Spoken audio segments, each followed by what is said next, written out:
Zlatarski poklic se lahko opisujejo fantje in dekleta, predvsem je tu precej deklet, to je zelo primeren poklic za dekleta.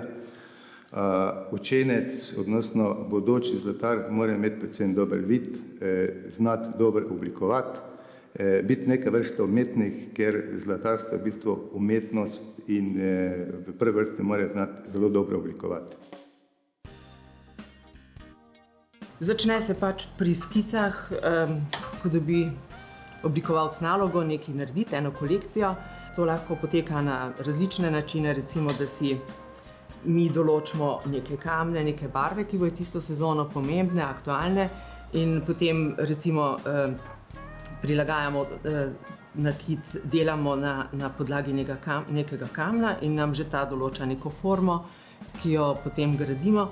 Ali pa se znajdeš enostavno pred praznim papirjem in začneš tuhtati, kako boš oblikoval, kaj boš pravzaprav naredil. V zlatarni obvladujemo praktično vse faze proizvodnih procesov. Imamo od lastne rafinerije, pravi čiščenje odpadnega zlata, pridobivanje čistega zlata, potem sami pripravljamo zlitine, imamo lastno valjarno, kjer pripravljamo vse vrste žic in pločevin in ostalih polizdelkov. Imamo lastno livarno, kjer izdelujemo po teh postopkih precizijskega litja, se danes izdeluje pač večino nakita. Polizdelki gredo potem v oddelek montaže, kjer jih obdelujemo, sestavljamo v razne, pač v vse vrste zlatega nakita, od prstanov, obeskov, uhanov, vratnic in vsega, kar na področju nakita obstaja. Iz montaže gredo izdelki v oddelek končne obdelave, kjer se najprej strojno obrusijo, spolirajo. Vsak izdelek ima v Zlatarni Celje še potem zaključno končno poliranje, ročno poliranje in seveda obvezno označevanje izdelkov, se pravi, kjer označimo z znaki čistine, znakom proizvajalca in obveznim državnim žigom. Nenazadnje je tu oddelek okovanja, kjer ustavljamo vse vrste kamnov. Od sintetičnih biserov do najdragocenejših diamantov. S tem so procesi izdelave zlatega nakita zaključeni. Izobraževalni program je sestavljen iz splošno izobraževalnega in strokovno-teoretičnega dela in praktičnega pouka. V prvem letniku je jak oziroma učenec 3 tedne na praktičnem pouku pri delodajalcu v delovni organizaciji, medtem ko v drugem in tretjem letniku je pol leta v delovni organizaciji, ostalo pa v šoli. V primeru, da imamo zelo majhno število dijakov, je večina praktičnega pouka in tudi del tehnologije v obratovalnici, se pravi v delovnem procesu.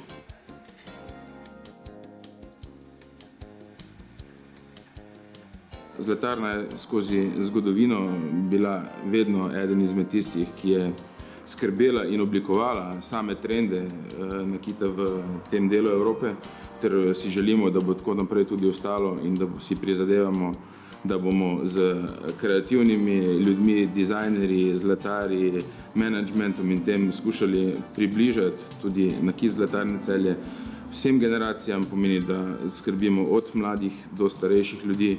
Tako pomeni, recimo, večina ljudi se z pravim, resnejšim nakitom sreča šele ob poroki, tako da tudi porokam dajemo dosti velik pomen, kajti poroka je tisti čas, kjer se mladi odločajo za en, bom rekel, pomemben korak v življenju, tako da zadovoljiti mlade ljudi na tem področju je sigurno joker za naprej. To je risba, po kateri je zlatar naredil potem model in imam tudi tu že izdelek, kako izgleda potem primer tega prstana. Želela sem narediti kombinacijo belo zlato in rjavo barvo bisera, kar pride zelo lepo do izraza, lepo kontrastno, in neko formo, kjer se pač ta biser lepo odpre in zažari vsej tej svoji lepoti. Pomembno je bilo, da so bile dovolj plastično prikazane te linije, ki se zavijajo okrog bisera, in Seveda, da smo to z zlatarjem ujela in naredila želeno formo, je kar bilo potrebno nekaj časa in predvsem pomembno je, da zlatar ima dobro predstavo, trodimenzionalno in da dojame to obliko, ki jo želi izpostaviti oblikovalec. Mislim, da smo res naredili en dosti prefinjen in zelo lep komplet.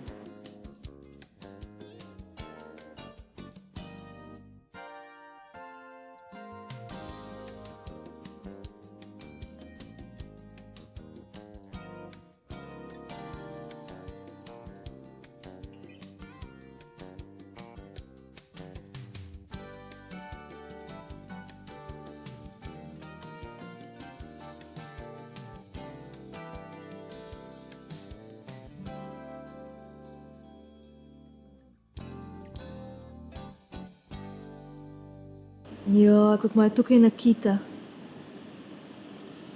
Ja, jaz sem čist zmeden. Ne vem, kaj bi, kje bi. Jaz pa mislim, da vem, kaj bi. Super.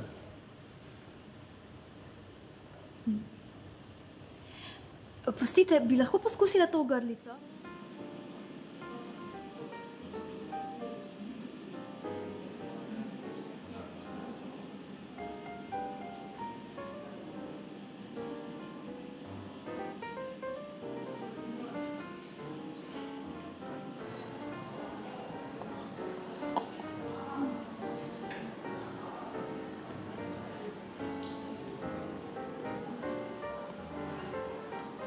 A ni lepa? Prekrasna je. Nekaj manjka. Kaj? Spet? Manjka. Nič ne manjka. Tole manjka. Aljoša! To pa ni za ženske srednjih let. Kaj pa za te mlade?